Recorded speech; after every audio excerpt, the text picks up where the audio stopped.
بسم اللہ الرحمن الرحیم نحمدہ ونصلی ونسلم علی رسولہ الکریم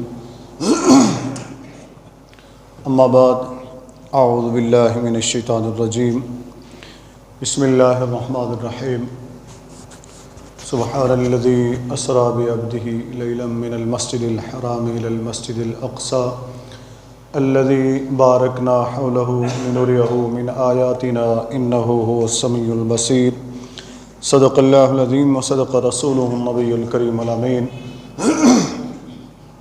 قال الله تبارك وتعالى في شان حبيبي إن الله وملائكته يصلون على النبي يا أيها الذين آمنوا صلوا عليه وسلموا تسليما الصلاة والسلام عليك يا سيدي يا رسول الله وعلى آلك وأصحابك يا سيدي يا حبيب الله الصلاة والسلام عليك يا سيدي يا رسول الله وعلى آلك وأصحابك يا سيدي يا رحمة للعالمين السلام علیکم ورحمۃ اللہ وبرکاتہ۔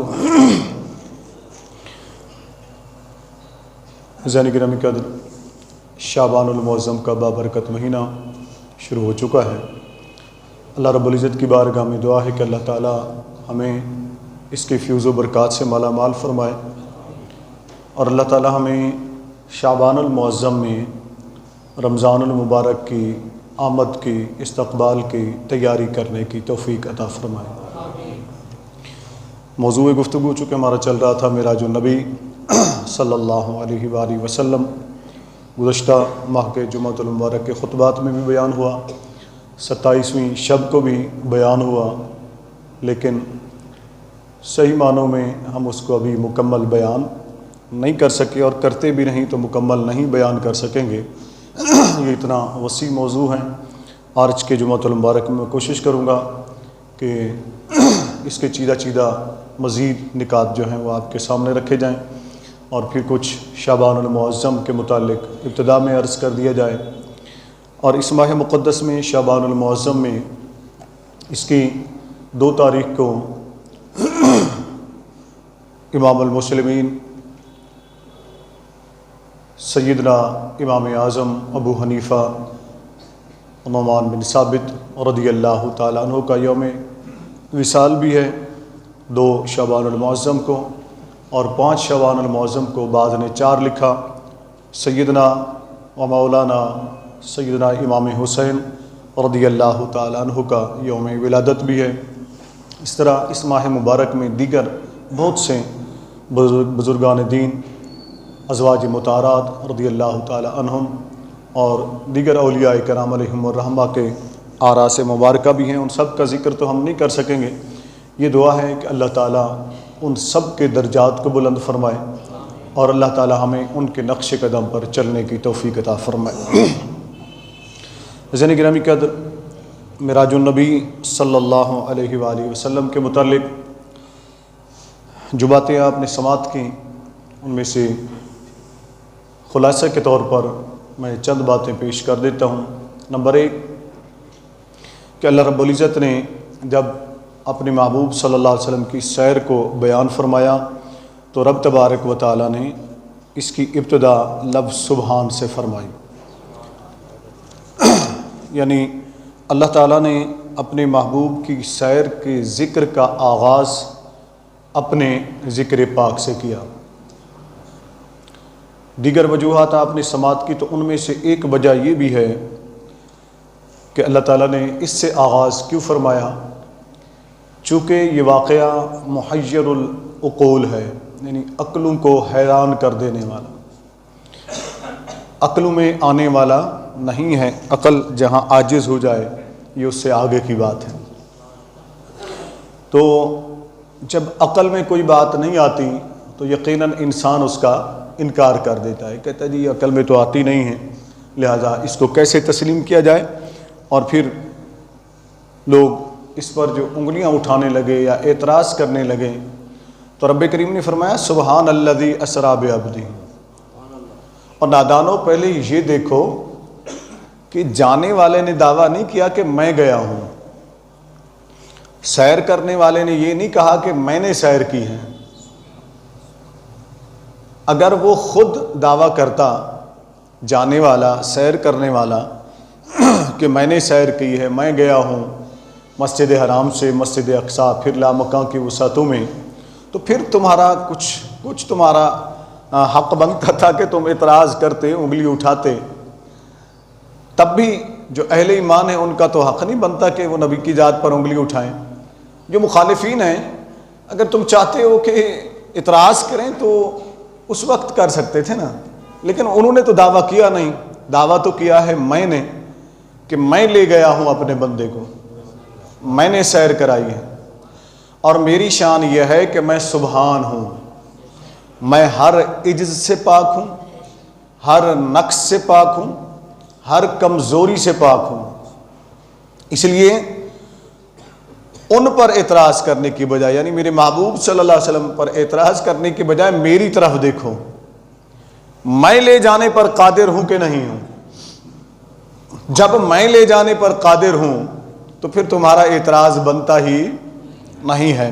جب میں بغیر کسی کی مدد کے کائنات کو بنا سکتا ہوں، جب میں بغیر ماں باپ کے آدم علیہ السلام کو پیدا کر سکتا ہوں، جب بغیر عورت کے میں حوا کو پیدا کر سکتا ہوں ایک آدم کی پسلی سے، جب میں عیسیٰ علیہ السلام کو بغیر باپ کے پیدا کر سکتا ہوں، عیسیٰ علیہ السلام کو بغیر باپ کے پیدا کر سکتا ہوں، جب میں موسیٰ کلیم اللہ علیہ السلام کے لیے دریا کے 2 راستے کر سکتا ہوں، دریا کو 2 حصوں میں بانٹ سکتا ہوں، انہیں راستہ دے سکتا ہوں، جب میں موسیٰ علیہ السلام کے لیے سورج کو روک سکتا ہوں، کب؟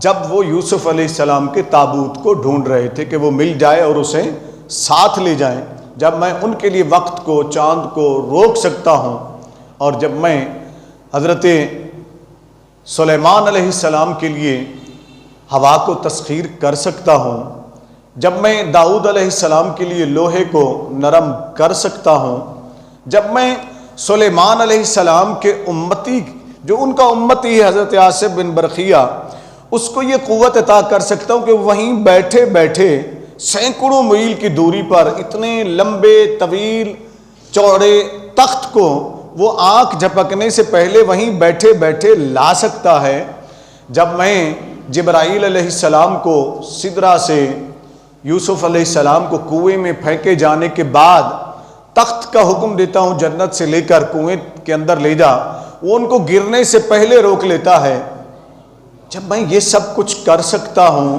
تو پھر کیا میں اپنے محبوب کے لیے وقت کو نہیں روک سکتا؟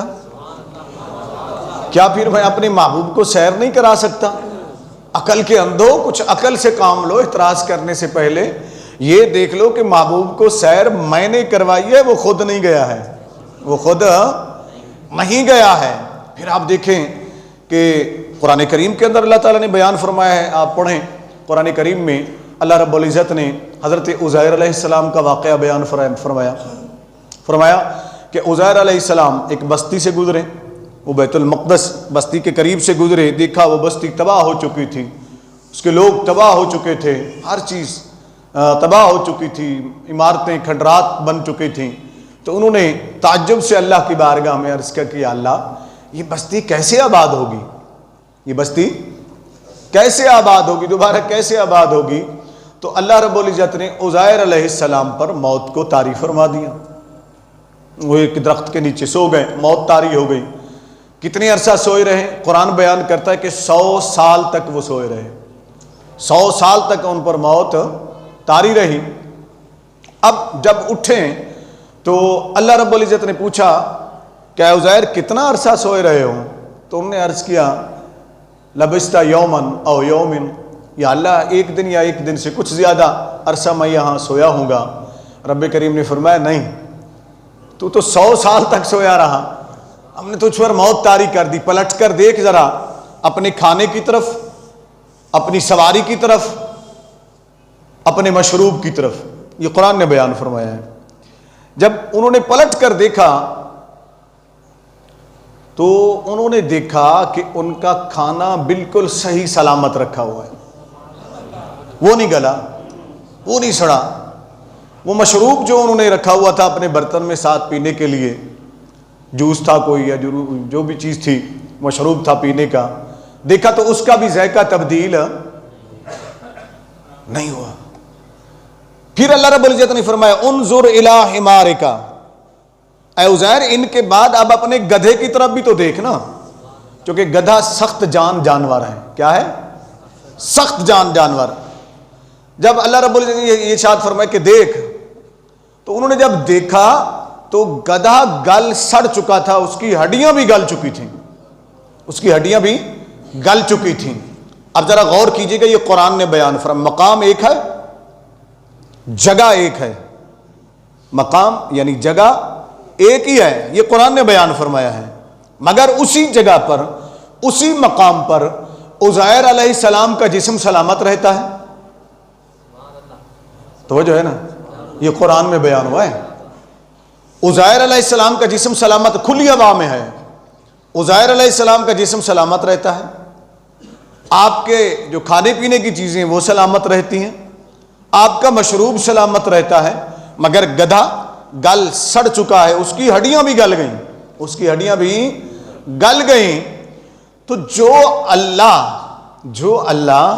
عزیر علیہ السلام کو 100 سال تک موت طاری رکھنے کے باوجود بھی ان کے جسم کو سلامت رکھ سکتا ہے، ان کے کھانے پینے کی اشیاء کو گلنے سے محفوظ رکھ سکتا ہے، وہی اللہ اپنے محبوب کو نہیں لے جا سکتا اور لے آ سکتا؟ یہ تو قرآن میں بیان ہوا ہے نا۔ جب ان چیزوں کو قبول کر لیتے ہو تو پھر ان کو قبول کرنے میں کیوں تردد ہوتا ہے؟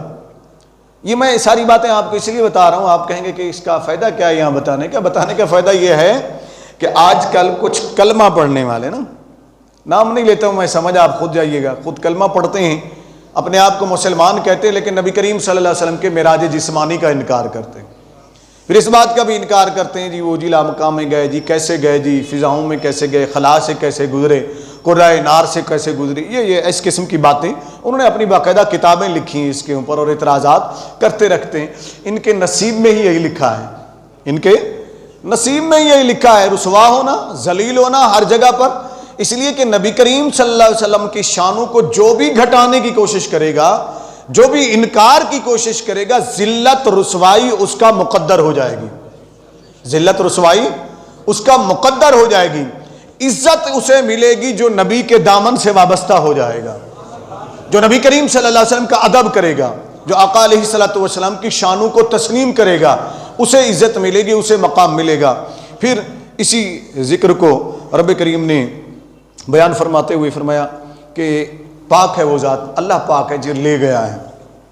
اب سیر کروائی اس نے اپنے بندے کی، اس پر میں عرض کر چکا ہوں، لیلن، اس میں لیلن کے اوپر جو نون ہے یہ تقلیل کے معنوں میں، قلت کے معنوں میں، نون تنوین کا جو ہے اوپر دیا ہوا ہے، یعنی بہت کم حصے میں، رات کے بہت کم حصے میں۔ یہ میں عرض کر چکا ہوں کہ نبی کریم صلی اللہ علیہ وسلم جب واپس لوٹے تو وہ جو کنڈی کھولی تھی وہ بھی ہل رہی تھی، جس پانی سے وضو فرمایا تھا، غسل فرمایا تھا، وہ بھی چل رہا تھا، اور آقا علیہ الصلوۃ والسلام جس بستر سے اٹھ کر گئے تھے واپس لوٹے تو اس بستر کی حرارت موجود تھی، اس کی گرمی موجود تھی۔ ایک روایت کے اندر یہ ہے کہ آقا علیہ السلام جب براق پر بیٹھ کر آگے گزرے تو ایک درخت آیا، بیری کا درخت تھا یا کوئی اور درخت تھا، اس سے آپ کا سر مبارک ٹکرایا، جب سر ٹکرایا ٹہنی سے تو وہ ہلنے لگی، جب آقا علیہ السلام واپس لوٹے تو وہ ابھی ہل رہی تھی، یعنی اتنے طویل سفر کر لیا اب وہ ہل رہی تھی۔ تو یہ سارا حیرتوں کا جو مجموعہ ہے تو یہ کسی کے سمجھ میں آنے والا نہیں ہے جو عقل سے سمجھنا چاہیں، اور اس کو اگر سمجھنا ہے تو پھر عشق صدیق لیجئے، پھر بات سمجھ میں آ جاتی ہے کہ نبی کریم صلی اللہ علیہ وسلم جب تشریف لے گئے، میں نے عرض کیا تھا کہ آقا علیہ الصلوۃ والسلام راستے میں بیت اللہ میں بھی گئے، عیسیٰ علیہ السلام کے مقام ولادت پر بھی گئے، وہاں بھی نفل پڑھے، موسیٰ علیہ السلام کی قبر مبارک سے بھی گزرے، وہاں بھی اترے، نفل پڑھے 2 آقا علیہ السلام نے، بیت المقدس میں پہنچے، مدینۃ المنورہ سے بھی گزرے، وہاں بھی کھجوروں کے جھنڈ میں 2 نفل پڑھے، پھر مسجد اقصیٰ گئے، وہاں انبیاء کرام علیہم السلام کی امامت فرمائی، پھر آپ صلی اللہ علیہ وسلم پہلے آسمان پر گئے۔ میں نے بتا دیا تھا آپ کو کہ زمین اور آسمان کے درمیان 500 سال کی مسافت ہے، کتنے؟ 500 سال، اور ہر آسمان کی موٹائی 500 سال کی ہے، اور ہر آسمان اور دوسرے پہلے اور دوسرے آسمان، پھر اسی طرح ہر آسمان کے درمیان جو فاصلہ ہے وہ 500 سال کا ہے، ٹھیک ہے نا جی. 7 آسمان ہے تو یہ 70-100 سال تو یہ بنتے ہیں، اور 500 سال زمین والے لیں 7500 سال کی مسافت بنتی ہے. کتنے؟ 7500 سال. یہ صرف آسمانوں کی 7ویں آسمان تک یہ 7500 سال کی مسافت ہے. اور یہ 7500 سال بھی نوری ہیں، جن کا ایک دن یہاں کے 50,000 سال کے برابر ہے. جن کا نوری ایک دن اور یہاں کے 50,000 سال برابر بنتے ہیں. میرے نبی صلی اللہ علیہ وسلم وہاں سے بھی گزرے، پھر لامکان کی وسعتوں میں گئے، سدرہ پر بیت المعمور میں فرشتوں کی امامت بھی فرمائی. وقت آپ دیکھتے جائیں کتنا گزرا. پھر جب اللہ رب العزت کے قرب خاص میں گزرے تو اللہ تعالیٰ کے حبیب صلی اللہ علیہ وسلم فرماتے ہیں، رب نے فرمایا محبوب اور قریب ہو جا. یہ سنا تھا نا آپ نے، ادھر منی یا خیر البریہ، 27ویں کی شب کو میں نے بیان کیا تھا کہ اور قریب ہو جا. آقا فرماتے ہیں میں نے عرض کیا اللہ میں کتنا قریب ہو جاؤں؟ تو رب نے فرمایا اپنے پاؤں کو دوسرے پاؤں پر رکھ لے، پھر ہم جانے کہاں لے کے جانا ہے. فرماتے ہیں میں نے اپنے ایک پاؤں کو دوسرے پاؤں پر رکھا تو پھر میں نے 70,000 حجابات طے کی. یہ فاصلہ بھی طے ہوا. جب طے ہوا تو نبی کریم صلی اللہ علیہ وسلم فرماتے ہیں میں جب حجاب عظمت کے قریب پہنچا، حجاب عظمت کے قریب پہنچا تو میں نے اپنے رب کو دیکھا. رأیت ربی فی احسن صورتی، میں نے اپنے رب کو بڑی اچھی صورت میں دیکھا. یہ میں نے بتا دیا تھا کہ نبی کی معراج یہ ہے کہ وہ اپنے سے اعلیٰ کو دیکھیں، اپنے سے اعلیٰ کو دیکھیں. اور یہ بھی آپ کو سمجھا دیا تھا کہ جہاں جہاں سے میرے نبی گزرے صلی اللہ علیہ وسلم تو وہ نبی صلی اللہ علیہ وسلم کی معراج نہیں تھی، بلکہ جہاں سے گزرتے گئے انہیں معراج عطا فرماتے چلے گئے، انہیں بلندیاں عطا فرماتے چلے گئے. تو نبی کو بلندی کب ملی، نبی کی معراج کب ہوئی؟ جب انہوں نے اللہ کا دیدار کیا، جب اللہ کے قرب خاص میں گئے. آقا فرماتے ہیں میں نے اپنے رب کو دیکھا، رب نے مجھے دیکھا. اب یہ فاصلہ تو آپ نے طے سنا نا. اب یہاں ایک بات رہ گئی تھی تو یہاں وہ میں عرض کر دوں. آقا علیہ السلام فرماتے ہیں کہ دیکھنے میں اللہ نے مجھے دیکھا، میں نے اللہ کو دیکھا. اب اس کو قرآن کریم کے اندر اللہ تعالیٰ نے بیان فرمایا ہے. سورۃ النجم کو اگر آپ پڑھیں تو یہاں اللہ تعالیٰ نے ارشاد فرمایا وَالنَّجْمِ إِذَا هَوَى مَا ضَلَّ صَاحِبُكُمْ وَمَا غَوَى، قسم ہے اس ستارے کی جب وہ اترا، جب وہ اترا. یہاں مفسرین کرام نے لکھا ہے کہ نجم سے مراد ذات مصطفیٰ صلی اللہ علیہ وآلہ وسلم ہے، اور اترنے سے مراد یہ کہ جب وہ اللہ کے قرب خاص سے زمینوں کی طرف اترے تو اللہ نے اس کی قسم اٹھائی کہ یہ مقام اصل تعجب ہے کہ وہ گئے کیسے. تم یہ سوچتے ہو، ارے نادانو یہ سوچو کہ وہ آئے کیسے، وہ واپس کیسے لوٹ آئے. ما ضل صاحبکم وما غوا. تو یہاں رب تبارک و تعالی ارشاد فرماتا ہے کہ تمہارے صاحب جو ہیں وہ ان کی نگاہ بھٹکی نہیں ہے، وہ بھٹکے نہیں ہیں، ان کی نگاہ ادھر ادھر نہیں گئی ہے. وما ينطق عن الهوى ان هو الا وحی یوحى، وہ نہیں بولتے اپنی خواہش سے مگر وہ جو کچھ انہیں اللہ فرمائے. ٹھیک ہے جی. آگے فرمایا علمہ شدید القوى ذو مرۃ فاستوى وهو بالافق الاعلى ثم دنا فتدلى فكان قاب قوسين او ادنى فاوحى الى عبده ما اوحى ما كذب الفؤاد ما راى افتمارونه على ما يرى. یہاں رب کریم نے اپنے محبوب کی معراج کی اس کیفیت کو مکمل طور پر بیان فرمایا جو اللہ کے قرب خاص میں ہوئی. میں عرض کرتا ہوں. اب یہاں دیکھیے نبی کریم صلی اللہ علیہ وسلم فرماتے ہیں جب میں نے اللہ کو دیکھا، اللہ نے مجھے دیکھا، تو جو اتنے منزلیں طے کر کے گئے تھے، اتنی طویل مسافت جنہیں اللہ نے طے کروائی، تو کیا اتنے جلدی واپس بھیج دیا کہ پتہ بھی نہیں چلا؟ بستر کی حرارت بھی گرم تھی، کنڈی بھی ہل رہی تھی، وہ درخت کی ٹہنیاں بھی ہل رہی تھی، پانی بھی چل رہا تھا، تو اتنی جلدی واپس بھیج دینا تھا. تو بلانے کا مقصد، یہ سوچنے والی بات ہے نا.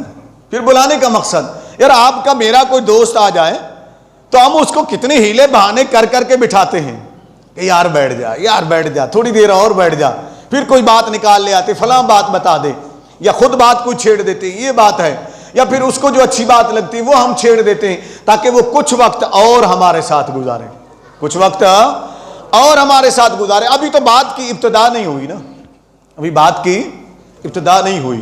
اچھا یہ پنکھا چلا دیجیے. ابھی بات کی ابتدا نہیں ہوئی ہے. جب بات کی ابتدا نہیں ہوئی تو آقا علیہ السلام فرماتے ہیں دیکھنے دیکھنے میں 18,000 سال گزر گئے. کتنے؟ اونچی بول دے نا, بڑی ذمہ داری سے عرض کر رہا ہوں. 18,000 سال گزر گئے, وہ بھی نوری. کون سے؟ نوری. 18,000 سال گزر گئے, نہ اس نے کوئی بات کی نہ میں نے کوئی بات کی. وہ بھی دیکھتا رہا, میں بھی دیکھتا رہا. اگلی نوبت تو بعد میں آئی ہے نا, وہ جو نشانیاں دکھائیں لنُرِيَهُ مِنْ آیاتنا, وہ نشانیاں دکھائیں, وہ اپنی جگہ. آگے والی بات جو ہے نا, اللہ نے مکمل معراج بیان فرما دیا ہے, سحر اس کی مکمل بیان فرما دی, اور آخری اسٹیج بھی بیان کر دیا. کاش کوئی صحیح معنوں میں بیان تو کرے نا, دیانتداری سے, ایمانداری سے, ڈنڈی نہ مارے اس کے اندر, جو سچی بات ہے وہ بتا دے نا. آگے اللہ نے فرمایا اِنَّهُ هُوَ السَّمِيعُ الْبَصِيرُ. اب دو ذاتوں کا تذکرہ یہ میں نے عرض کر دیا تھا, نبی کا ذکر اور اللہ کا ذکر, لے جانے والے کا ذکر اور عبد خاص کا ذکر, سیر کرانے والے کا ذکر اور سیر کرنے والے کا ذکر, نشانیاں دکھانے والے کا ذکر اور نشانیاں دیکھنے والے کا ذکر. دیکھیے آخر تک دیکھیے, لِنُرِيَهُ مِنْ آیاتنا, تاکہ ہم اسے دکھائیں اپنی بعض نشانیاں. تو آگے کیا فرمایا, اِنَّهُ هُوَ السَّمِيعُ الْبَصِيرُ. یہاں واحد کی ضمیر لایا اللہ رب العزت, فرمایا بے شک وہ سننے والا بھی ہے, وہ دیکھنے والا بھی ہے. اب یہ سننے کی نوبت بعد میں آئی, دیکھنے کا سلسلہ جب شروع ہوا تو 18,000 سال گزر گئے. رب محبوب کو دیکھتا رہا, محبوب اپنے رب کو دیکھتے رہے. تب 18,000 سال گزرنے کے بعد رب نے اپنے محبوب سے فرمایا محبوب کیا لائے ہو. اتنا عرصہ گزرنے کے بعد, ٹھیک ہے نا. اب جیسے کوئی ہوتا ہے نا, کوئی دوست آ جاتا ہے, اس کو ہم جیسے سمجھیں تو عرصے بعد آئے, ہم اس کو دیکھیں تو پہلے تو ہم دیکھتے ہی رہ جاتے ہیں نا, چہرہ ہی تکتے رہ جاتے ہیں کہ اتنے عرصے بعد اس سے ملاقات ہوئی. اس کے بعد ہم پوچھتے ہیں کیسے ہو, کہاں رہے, کیا کرتے رہے, پھر ہمارے سوال کا سلسلہ شروع ہوتا ہے. اتنے مدتوں کے بعد جب رب نے اتنے طویل سفر کروا کر اپنے محبوب کو بلایا تو 18,000 سال تک وہ اپنے محبوب کو دیکھتا ہی رہا, اپنے محبوب کو دیکھتا ہی رہا. جب دیکھتا رہا تو اس کے بعد رب نے پوچھا محبوب کیا لائے ہو, محبوب کیا لائے ہو. تو میں نے عرض کیا تھا کہ محبوب نے عرض کیا التحیات للہ والصلوات والطیبات, اے اللہ میری تمام قسم کی عبادتیں, میری ساری زندگی, میرا سب کچھ تیرے لیے ہے. اس کا مفہوم یہ ہے, زیادہ تشریحات کے اندر نہ جاؤں. یعنی دوسرے مقام پر جیسے قرآن میں رب نے اپنے محبوب سے کہلوایا قل ان صلاتی ونسکی ومحیایا ومماتی للہ رب العالمین, کہ یا اللہ, اشارے کا مفہوم جو آپ ذہن میں بٹھا لیں کہ یا اللہ میرا جینا, میرا مرنا, میرا اٹھنا, میرا بیٹھنا, میری تمام مالی بدنی عبادتیں ہر قسم کی, میری سانسیں, میرے مالک, سب کچھ تیرے لیے ہے, سب کچھ تیرے لیے. اب یہ بات چیت کا سلسلہ شروع ہوا, بات چیت کا سلسلہ شروع ہوا. رب کے محبوب علیہ السلام, اگلا حصہ آپ نے سماعت کر لیا تھا, میں نے عرض کیا تھا. رب کے محبوب علیہ السلام جب واپس لوٹنے لگے نا, واپس لوٹنے لگے تو یہاں ایک بڑی اور دلچسپ بات ہوئی. میں نے آپ کو مثال دے کر پہلے سمجھایا تھا, اس کو ذہن میں رکھ لیں تو بات سمجھنے میں اور مزہ آئے گا. جب آنے لگے تو رب نے فرمایا محبوبہ امت کے لیے کچھ نہیں مانگو گے, امت کے لیے کچھ نہیں مانگو گے. آج کی شب, آج کے ان لمحات میں امت کے لیے کچھ. اب یہ امت کا ذکر کیوں فرمایا؟ میں نے عرض کیا تھا نا, دوست آتا ہے نا تو ہم کو ایسی بات چھیڑ دیتے ہیں جس میں اس کو دلچسپی ہو اور وہ بات کرنا شروع کر دیتا, پھر کچھ وقت اور گزر جاتا ہے, کچھ وقت اور گزر جاتا ہے. رب نے دیکھا کہ پتہ ہے رب کو کہ اپنے محبوب کے بارے میں کہ اسے اپنی امت سے کتنا محبت ہے, جو ساری رات اپنی امت کے لیے روتا ہے. کیوں نہ امت کا ذکر چھیڑ دے, محبوب اور بیٹھ جائے گا. کیوں نہ امت کا ذکر چھیڑ دیں, محبوب اور بیٹھ جائے گا, وقت کچھ اور گزر جائے گا باتیں کرنے میں, ایک دوسرے کو دیکھنے میں. یہ سارے بہانے تھے. کیا تھے؟ سارے بہانے تھے کہ محبوب کسی طرح ساتھ بیٹھا رہے. محبوب نے عرض کی مالک مولا میری خواہش ہے, خالی عرض کر دیتے نا آقا علیہ الصلوۃ والسلام کہ یا اللہ میری امت کے لیے کوئی ایسی عبادت دے دے جو ان کے لیے نجات کا سبب ہو. لیکن یہاں آقا علیہ السلام نے کیا عرض کیا؟ اس سے پہلے ایک واقعہ اور سماعت کر لیں جو آپ کو سمجھنے میں آسانی رہے گی. جو چھٹے آسمان پر حضرت موسیٰ کلیم اللہ علیہ السلام اور نبی کریم صلی اللہ علیہ وسلم کے درمیان پیش آیا. ایک تو وہ نمازوں والا ہے، وہ میں آگے عرض کروں گا، لیکن ایک واقعہ اور پیش آیا جسے علماء دیوبند کے پیر و مرشد حاجی امداد اللہ مہاجر مکی نے بھی لکھا اور دیگر ائمہ کرام نے لکھا ہے. سوانح امام غزالی کے اندر، امام غزالی رحمۃ اللہ علیہ کے سوانح کے اندر ایک واقعہ لکھا کہ جب آقا علیہ السلام واپس لوٹے، چونکہ موسیٰ علیہ السلام کی ایک دعا تھی جو آپ نے سنی تھی، انہیں عرض کیا تھا رب ارنی، یا اللہ میں تجھے دیکھنا چاہتا ہوں. رب نے فرمایا تھا لن ترانی، تو مجھے نہیں دیکھ سکتا. جب اللہ نے بتایا کہ یہ میرے محبوب کا حق ہے دیدار میرا، تو موسیٰ علیہ السلام نے عرض کی تھی کہ مولا پھر ایسا کر، جب تجھے دیکھنے کے لیے بلائیں تو مجھے ان کے راستے میں کھڑا کر دینا، جب وہ تجھے دیکھ کے آئیں گے تو میں انہیں دیکھ لوں گا. میں انہیں دیکھ لوں گا، میں انہیں دیکھ. 9 بار موسیٰ علیہ السلام نے یہ دعا کی تھی. کتنے بار؟ 9 بار. تو اللہ رب العزت نے 50 نمازیں فرض کی. وہ میں عرض کرتا ہوں، یہاں جو واقعہ میں عرض کرتا ہوں اس واقعے کو سمجھنے کے لیے یہاں موسیٰ علیہ السلام نے ایک اور سوال کر دیا تاکہ بات تھوڑی سی لمبی ہو جائے. آقا علیہ السلام سے وہ آنکھوں کو دیکھتے ہیں، حضور صلی اللہ علیہ وسلم کی آنکھوں کو دیکھے جا رہے ہیں کہ بات بھی لمبی ہوتی رہے، بات بھی ہوتی رہے بہانے بہانے سے، اور میں ان آنکھوں کے اندر ان جلووں کو دیکھتا رہوں جو اللہ کو دیکھ کے آئی ہیں آنکھیں، ان تجلیات کو دیکھوں. تو موسیٰ علیہ السلام عرض کرتے ہیں اے محمد صلی اللہ علیہ وسلم آپ سے ایک سوال کرنا ہے. آقا علیہ السلام فرماتے ہیں پوچھیے. تو موسیٰ علیہ السلام عرض کرتے ہیں کہ آپ نے فرمایا ہے کہ میری امت کے علماء کی مثال بنی اسرائیل کے نبیوں کی طرح ہے. حدیث ہے نا علماء امتی کا انبیاء بنی اسرائیل، بنی اسرائیل کے نبیوں کی طرح. یہ کیسے آپ نے فرما دیا؟ اب یہ بات یہاں ذہن میں رکھیں کہ یہ نہیں ہے کہ نبی کی طرح ہو گئے وہ، نہیں. جس طرح انبیاء نے تبلیغ کی اسی طرح نبی کریم صلی اللہ علیہ وسلم کی امت کے علماء حق جو ہیں وہ دین کی تبلیغ کرتے رہیں گے.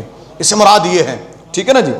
اب ذرا سنیے، موسیٰ علیہ السلام نے جب یہ عرض کی تو آقا علیہ السلام نے فرمایا بات درست ہے، میں نے ٹھیک کہا ہے.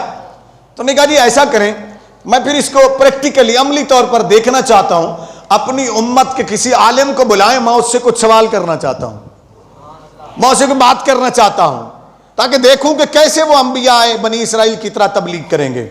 میں یہ دیکھنا چاہتا ہوں، اپنی امت میں سے کسی عالم کو بلائیں. اب یہ چھٹے آسمان پر بات ہو رہی ہے. ابھی تک امام غزالی کی ولادت نہیں ہوئی ہے، چونکہ نبی کریم صلی اللہ علیہ وسلم کے ظاہری زمانہ مبارک تھا، شب معراج کی رات کو یہ واقعہ ہے. تو عالم ارواح سے نبی کریم صلی اللہ علیہ وسلم نے امام محمد غزالی رحمۃ اللہ تعالی علیہ کی روح مبارکہ کو بلوایا. بلا کے لے آؤ، بلا کے لے آؤ. وہ امام غزالی رحمۃ اللہ علیہ، ان کی آپ کتابیں پڑھیں نا، آج بھی انسان کی زندگی کو تبدیل بدل کر رکھ دیتی ہیں. میرے پاس رکھی ہوئی ہیں ان کی اکثر تصانیف، مکاشفۃ القلوب، منہاج العابدین، کیمیاء سعادت، احیاء العلوم، یہ خاص کر پڑھنے والی. دیگر ان کی کتب جو ہیں فقہ کے اوپر بھی ہیں، تفسیر کے اوپر بھی ہیں، لیکن یہ روحانیت کے اوپر ان کی کتابیں پڑھنے والی ہیں. خاص کر میں دوستوں سے کہوں گا کہ منہاج العابدین پڑھیں، منہاج العابدین ضرور پڑھیں. چھوٹی کتاب ہے، زیادہ بڑی نہیں ہے. پھر اس کے بعد مکاشفۃ القلوب پڑھیں. پھر اس کے بعد اگلا سٹیج رکھیں، کیمیاء سعادت کو پڑھیں. کیمیاء سعادت کے بعد احیاء العلوم کو پڑھیں. الحمدللہ امام غزالی رحمۃ اللہ علیہ کی کتابیں میں کو تقریباً 5 سے 10 بار لفظاً پڑھ چکا ہوں. الحمدللہ ساری ان کا مطالعہ کر چکا ہوں، اور مزید بھی میرے پاس رکھی ہوں. میں ان کو وقتاً فوقتاً پڑھتا رہتا ہوں.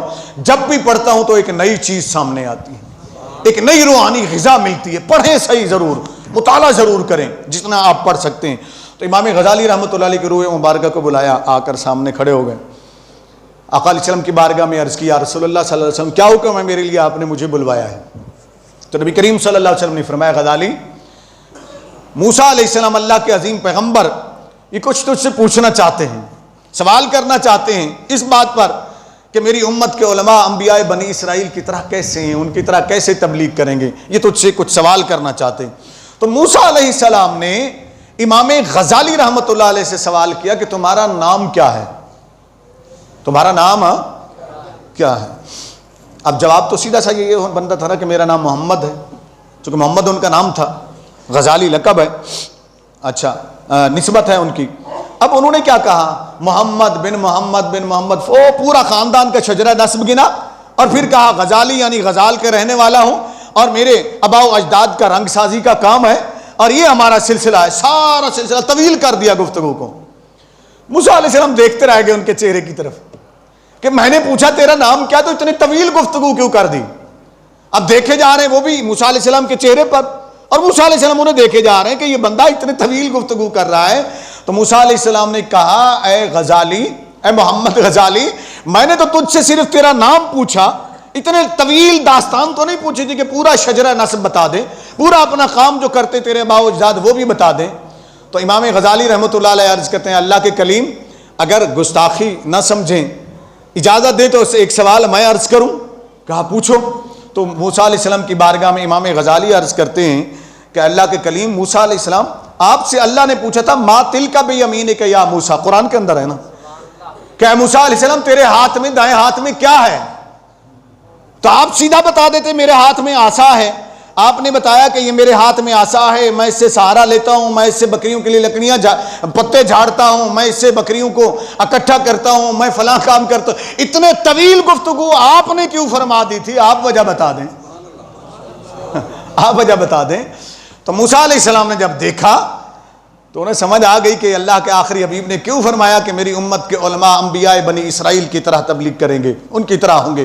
تو موسیٰ علیہ السلام نے جواب دیا, فرمایا غزالی میں نے یہ گفتگو اس لیے طویل کر دی تھی کہ اس وقت میں کسی عام بندے سے گفتگو نہیں کر رہا تھا, کسی شخصیت سے کلام نہیں کر رہا تھا.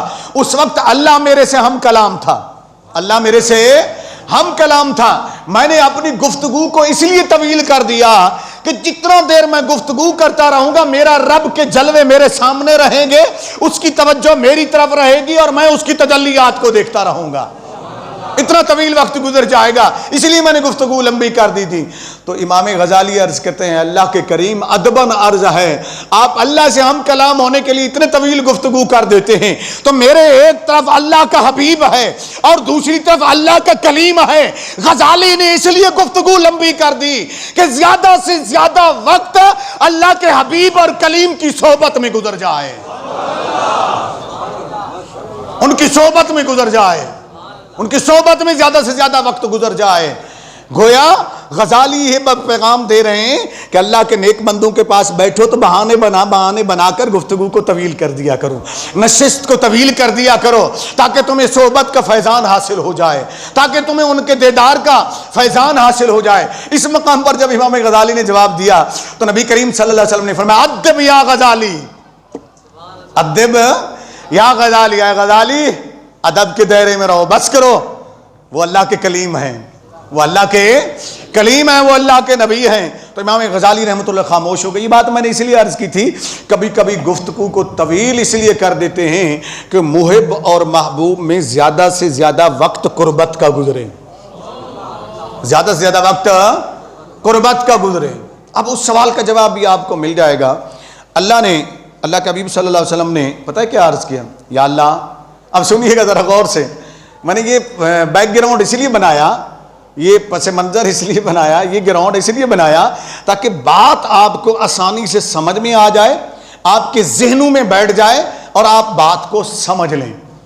گفتگو طویل کرنا وجہ کیا, سبب کیا ہے, کس لیے طول دیا جاتا ہے کلام کو, یہ آپ نے سمجھ لیا کہ محبوب سے زیادہ ہم کلامی کا شرف حاصل ہو جائے, زیادہ سے زیادہ بیٹھا جائے, محب اور محبوب قریب بیٹھیں.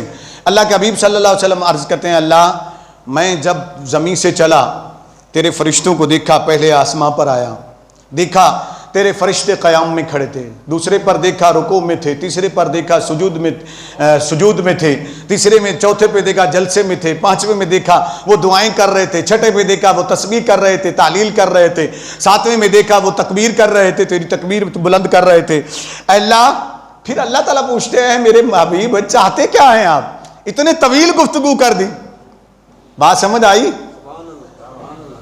اتنا ہی تو عرض کر سکتے تھے یا اللہ ان سارے فرشتوں کے برابر عبادت دے دے, کوئی ایسی عبادت دے دے کہ ان کو ثواب ملے. نہیں, وہاں سے شروع کیا گفتگو کو تاکہ کلام لمبا ہو جائے اور رب کے دیدار کا وقت اور طویل ہو جائے, رب کی قربت کا وقت اور طویل ہو جائے. یہ بھی تو سمجھا کرو نا, سمجھایا کرو نا اس میرے نبی صلی اللہ علیہ وسلم کی بھولی بھالی امت کو. کیوں گزر جاتے ہو, کیوں نہیں سمجھاتے ہو انہیں سمجھاؤ تو صحیح نا کہ واقعہ معراج میں ہوا کیا ہے. سمجھ میں آنے والا یہ نہیں ہے، عقلوں سے سمجھو گے تو یہ سمجھ نہیں آئے گا۔ تو اللہ تعالیٰ نے جب حبیب کے کلام کو دیکھا نا بھی اتنا طویل گفتگو کر دیا، اللہ میں چاہتا ہوں ایسی عبادت دے دے کہ ان تمام میرا امتی جب عبادت کرے تو ان تمام فرشتوں کی عبادت کا ثواب مل جائے۔ ٹھیک ہے جی، ایک وقت میں وہ عبادت کرے اور سارے فرشتوں کی عبادت کا ثواب اسے مل جائے۔ اللہ تعالیٰ نے دیکھا کہ محبوب نے یہ بیان کیا ہے، تو اب رب تبارک و تعالیٰ نے فرمایا محبوب ایسا ہے، یہ کلام کہاں پہ ہو رہا ہے؟ ذرا بولے تو صحیح نا، لا مکان کی وسعت میں، آسمانوں میں، آسمانوں کی بلندیوں سے بھی اوپر، ٹھیک ہے نا، یہ وہاں کی بات ہے، بلندیوں کی بات ہے۔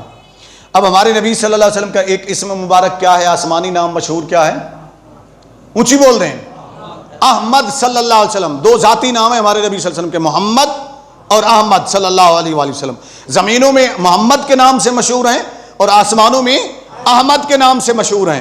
رب کریم نے فرمایا کہ تحفہ تو خاص دینا ہے نا محبوب کی امت کو، پھر کیسا تحفہ دیا جائے؟ فرمایا محبوب ایسا کرتے ہیں، ہم تیری امت پر 50 نمازیں فرض کر دیتے ہیں۔ کتنے؟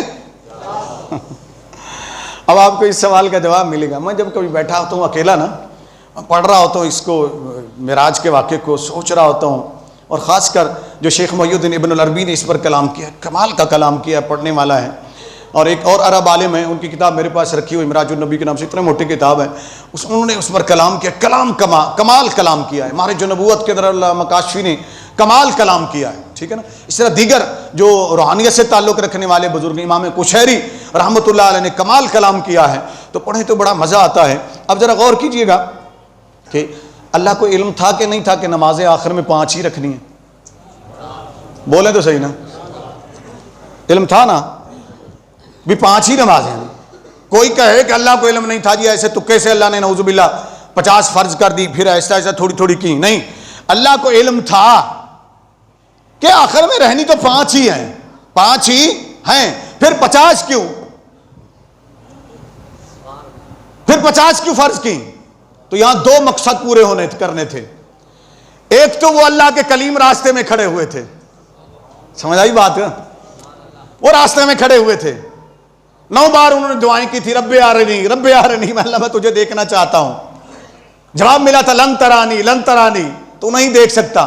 وہ راستے میں کھڑے ہوئے تھے، 9 بار ان کی دعا قبول ہو چکی تھی، وہ بھی پوری کرنی تھی کہ مجھے پھر وہ آنکھیں دکھا دے جو تجھے دیکھ کے آئیں۔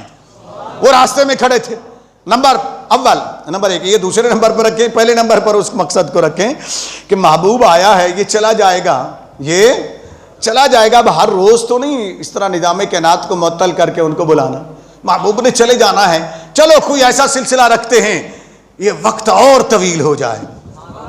بات سمجھ آئی؟ یہ سارا پس منظر جو میں نے بنایا تھا نا، سارا گراؤنڈ، یہ اس بات کو سمجھانے کے لیے کہ آپ سمجھ جائیں۔ 50 نمازیں فرض کی دی جائیے محبوب صلی اللہ علیہ وسلم، رب نے فرمایا رکھنی تو 5 ہی ہے نا۔ آگے کلیم کہیں گے محبوب واپس آئیں گے، پھر جب آئیں گے یہ مجھے دیکھیں گے، میں انہیں دیکھوں گا۔ اللہ تو مجھے دیکھ میں تجھے دیکھوں، دیکھنے کا مزہ آج کی رات ہے۔ یہ مزے کی رات تھی، یہ لطف کی رات تھی، یہ مہر کی رات تھی، یہ الفت کی رات تھی، یہ محبت کی رات تھی، جب رب نے اپنے محبوب کو اپنے قرب خاص میں بلایا، فرمایا محبوب 50 نمازیں فرض کر دی، لوٹے، آگے وہی ہوا۔ موسیٰ کلیم اللہ علیہ السلام کھڑے ہوئے ہیں، اللہ نے کیا دیا ہے آپ کو؟ اب ان کا کیا حق بنتا تھا کہ وہ پوچھتے اللہ نے آپ کو کیا دیا؟ ایک بہانہ بنانا تھا نا کہ ان آنکھوں کو تکتے رہیں جو اللہ کا دیدار کر کے آئی ہیں، کوئی بہانہ بنے کہ وقت طویل ہو جائے، ملاقاتیں زیادہ ہو جائیں۔ تو اللہ کے حبیب صلی اللہ علیہ وسلم فرماتے ہیں اللہ نے 50 نمازیں فرض کی ہیں میری امت پر، آپ خوشی خوشی لیے جا رہے ہیں۔ میں تجربہ رکھتا ہوں، میری امت 2 نمازیں نہیں پڑھتی تھی، آپ کی امت 50 کیسے پڑھی گی؟ واپس جائیے۔ اب یہاں بڑی دلچسپ بات یہ ہے، یہ ذہن میں رکھیں، ادھر موسیٰ علیہ السلام بھی امت کا حوالہ دیتے ہیں۔ اہل نسبت توجہ رکھو، اہل عشق اہل محبت توجہ، میں ایک اہم بات آپ کو بتانے لگا ہوں، ٹھیک ہے نا۔ ادھر موسیٰ علیہ السلام بھی امت کا حوالہ دیتے ہیں، ادھر جاتے ہیں تو اللہ بھی امت کا حوالہ دیتا ہے۔ نہیں سمجھے بات کو؟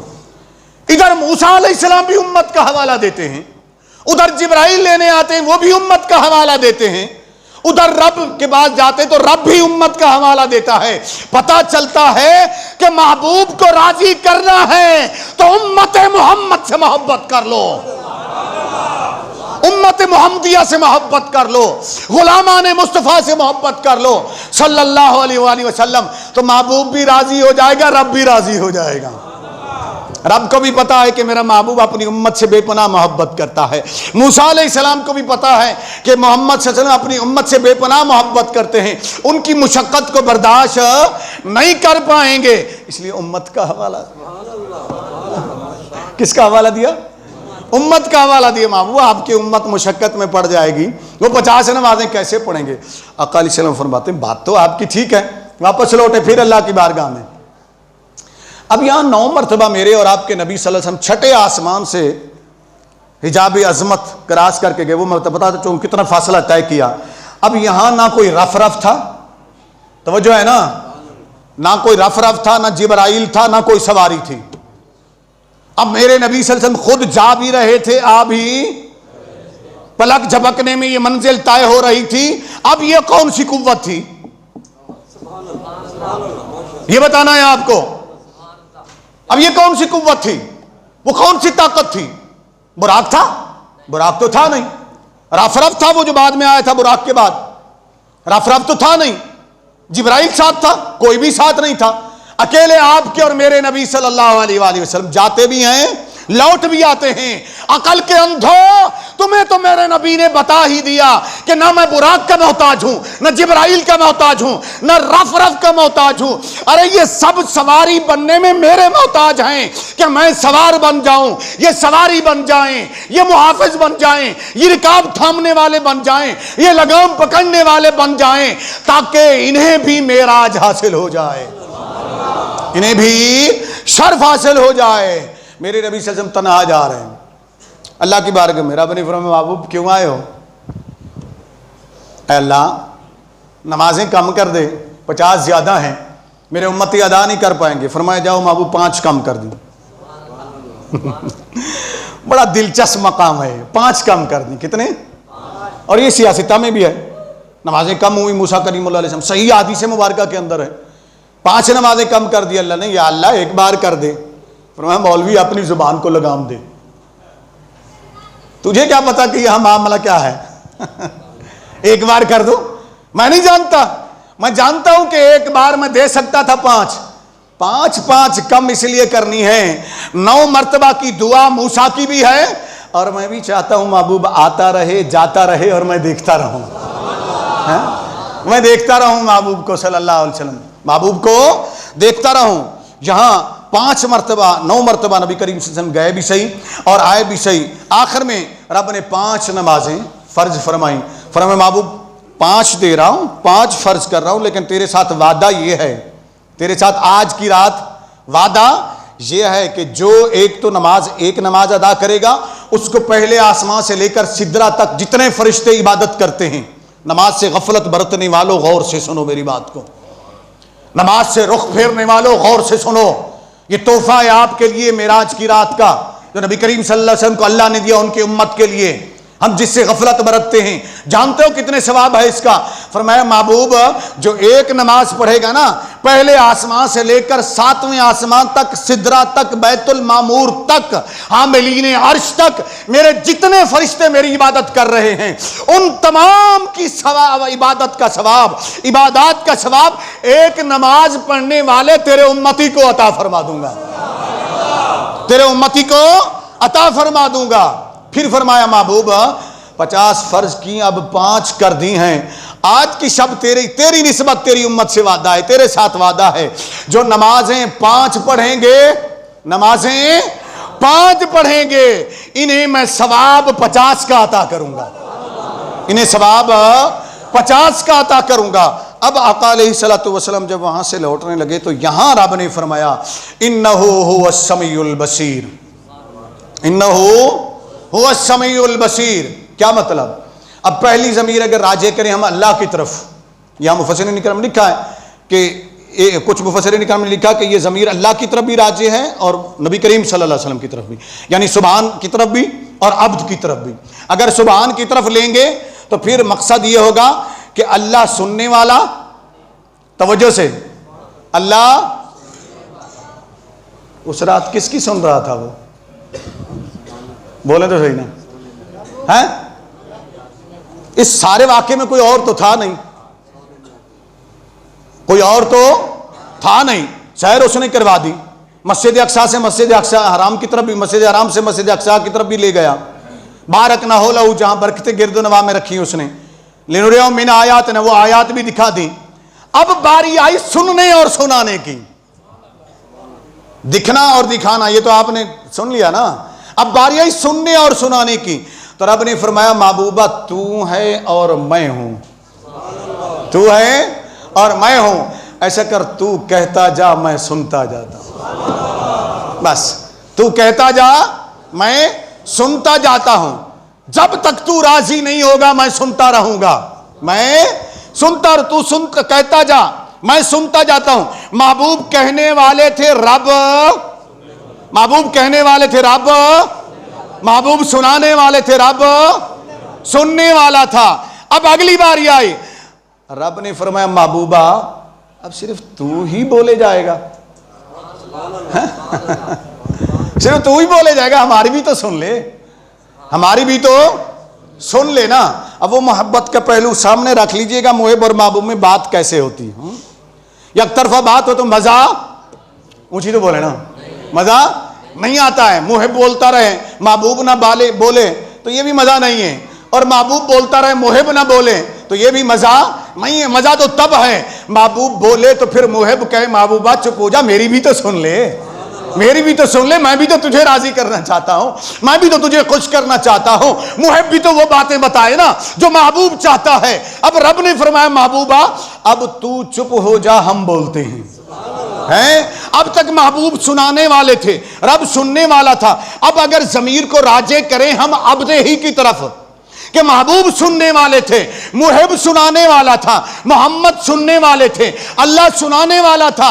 رب نے فرمایا محبوب اب تو سنتا جا، میں سناتا جاؤں گا۔ میں کیا سناؤں گا؟ امام فخر الدین رازی کی تفسیر کبیر کو اٹھائیے، امام اسماعیل حقی کی تفسیر روح البیان کو اٹھائیے، فرماتے رب نے فرمایا محبوبہ کلہم یطلبون ردائی وانا اطلب رداک یا محمد۔ اے پیارے آج وہ لمحہ ہے تجھے بتانا ہے کہ کل کائنات میری رضا طلب کرتی ہے، میں تیری رضا طلب کرتا ہوں۔ سب مجھے راضی کرنا چاہتے ہیں، میں تجھے راضی کرنا چاہتا ہوں۔ وفی روایت کل خلائق یطلبون ردائی وانا اطلب رداک یا محمد صلی اللہ علیہ وسلم۔ اے پیارے کل کائنات میری رضا چاہتی ہے، میں تیری رضا چاہتا ہوں۔ جبرائیل کو بھیجا، براق کو بھیجا، اسرافیل کو بھیجا، میکائیل کو بھیجا، اسرائیل کو بھیجا، 70,000 فرشتوں کو بھیجا، آسمانوں کو سجایا، جہنم کے دروازوں کو بند کیا، جنت کے دروازوں کو کھول دیا، تیری امت کی بخشش کا وعدہ کر لیا، آج کی رات تیری امت کو تحفہ عظیم عطا کر دیا۔ محبوب چاہتا یہ ہوں تو راضی ہو جا، تو راضی ہو جا، اب میری سن لے اور بتا جا کر اپنی امت کو کہ اپنے رب سے راضی ہے کہ نہیں راضی، اپنے رب سے راضی ہے کہ نہیں راضی۔ میرے حبیب صلی اللہ علیہ وسلم اللہ کی باتیں سنتے ہیں، اللہ ان کی سنتے، آگے بصیر دیکھنے والا، یہ میں نے بتا دیا۔ رب نے فرمایا محبوب تو مجھے دیکھ میں تجھے دیکھوں، وہ دیکھنے والے بھی تھے سننے والے بھی تھے دونوں۔ یہ آپ نے سماعت کیا۔ اب آگے آتے ہیں ہم سورۃ النجم کے اندر، سورۃ النجم کے اندر تھوڑا سا حصہ اس کا میں نے تلاوت کیا۔ اب یہاں آگے ایک آیت مبارکہ اس کو سنیے، وَهُوَ بِالْأُفُقِ الْأَعْلَى، وَهُوَ بِالْأُفُقِ الْأَعْلَى، اس کو ہم آسان کر لیں کہ وہ اس بلند مقام پر پہنچ گئے جو سب سے بلند تھا، آخری مقام، ٹھیک ہے نا، افق اعلیٰ پر وہ پہنچ گئے، بلند والا مقام پر۔ اب یہاں کیا ہوا، یہاں کیا ہوا، میں نے تھوڑا سا عرض کیا تھا 27ویں شب کو، تو یہاں تھوڑا سا مزید سماعت کر لیجیے۔ یہاں فرمایا سما، پھر دنا، اس بلند مقام پر پہنچ کر بھی یہ محبوب آگے بڑھے۔ یہ دو لفظ ہیں دنا فتدلا، دونوں کا معنی یہی ہے بڑھنا، کیا کرنا، بڑھنا، قریب ہونا۔ اب دنا کے اندر 3 لفظ ہیں، دال، نون اور الف، ٹھیک ہے جی، اور تدلہ کے اندر ہیں 4 حرف، تے جس کو تا کہتے ہیں، تا، دال اور لام، الف، الف مدہ، ٹھیک ہے نا جی، یہ 4 حرف ہیں اس کے اندر۔ یہاں عربی قواعد کا اصول ہے کہ جہاں حرف کم ہوں گے وہاں معنی کی کمی پر دلالت ہوگی، یعنی مرتبے کی معنی کی کمی پر دلالت ہوگی، اور جہاں حرف زیادہ ہوں گے تو وہاں مرتبے کی اور معنی کی زیادتی پر دلالت ہوگی، فضیلت پر دلالت ہوگی۔ اب یہاں چونکہ دو کا تذکرہ ہو رہا ہے نا، ایک لے جا رہا تھا ایک جا رہا تھا، ایک بلا رہا تھا ایک جا رہا تھا، یہ آپ سماعت کر چکے ہیں۔ اب رب نے فرمایا ثم دنا، اس مقام بلند پر پہنچ کر محبوب آگے بڑھے، پھر یہ آگے بڑھے محبوب، ہم ان کی طرف لیں گے چونکہ محبوب مخلوق ہیں، اللہ خالق ہے، جو کمی کا معنی ہوگا وہ اللہ کی طرف نہیں ہوگا، محبوب کی طرف ہوگا کہ وہ مخلوق ہیں، ہم ان کی طرف لیں گے کہ پھر یہ اپنی طاقت کے مطابق بڑھے، یہ اپنی شان کے مطابق آگے بڑھے۔ فتدلی، فا معنی پس رب نے فرمایا کف یا محمد، اس روایت کو سامنے لیں، کف یا محمد ان ربک یصلی علیک، اے پیارے رک تو جا، اب اپنے رب کو تو استقبال کر لینے دے، اب اپنے رب کو تو صلاۃ پڑھ لینے دے۔ تو رب نے اپنے محبوب کو فرمایا ٹھہر جا، فتدلی، پھر یہ بڑھے، فتدلی پس پھر وہ بڑھا، وہ آگے بڑھا اپنی شان کے لائق، وہ آگے بڑھا، کتنے قریب ہوئے؟ فکان قاب قوسین، فکان قاب قوسین، آخری اسٹیج کی طرف آپ کو لے کے چلتا ہوں، کتنا قریب ہوئے؟ تو قوس کہتے ہیں قوسین، ایک قوس اور دو قوسین، فکان کا دو قوسین، دو قوس کے برابر وہ مل گئے، قریب ہو گئے۔ قوس کہتے ہیں عرب میں ایک طریقہ کار تھا، تیر لے کر نا کمان جب چلاتے تھے نا، دو قبیلوں کی دشمنی جب ختم ہوتی تھی تو آپس میں دونوں کمانیں ملا کر چلاتے، اور یوں جب کھینچتے تو یہ کمانیں مل جاتی، ٹھیک ہے نا، کمان مل جاتی تو یہ قوس بن جاتی تھی۔ یہ جگہ جو جہاں بیچ میں فاصلہ نہیں رہتا تھا، فاصلہ بھی ہوتا تھا فاصلہ بھی نہیں ہوتا تھا، دونوں چیزیں ہوتی تھی، مل بھی جاتے لیکن فاصلہ بھی برقرار رہتا کہ یہ سرا الگ ہے یہ سرا الگ ہے، تو وہ دو کمانیں ملا کر جب چلاتے تو اسے قوسین کہتے تھے، یعنی وہ اعلان کرتے تھے کہ آج کے بعد تیرا دشمن میرا دشمن، تیرا دوست میرا دوست، تیرا سجن میرا سجن، تیرا بیلی میرا بیلی، تیرا یار میرا یار، جو تیرا ہے وہ میرا ہے، جو تیرا نہیں وہ میرا نہیں۔ قوم کو قرآن سمجھاؤ، رب نے قرآن میں فرمایا ارے ہم اتنا قریب ہو گئے میں اور میرا محبوب کہ قوسین سے بھی زیادہ اتنا بھی فاصلہ نہ رہا۔ آگے فرمایا وہ بھی میں عرض کر دیتا ہوں،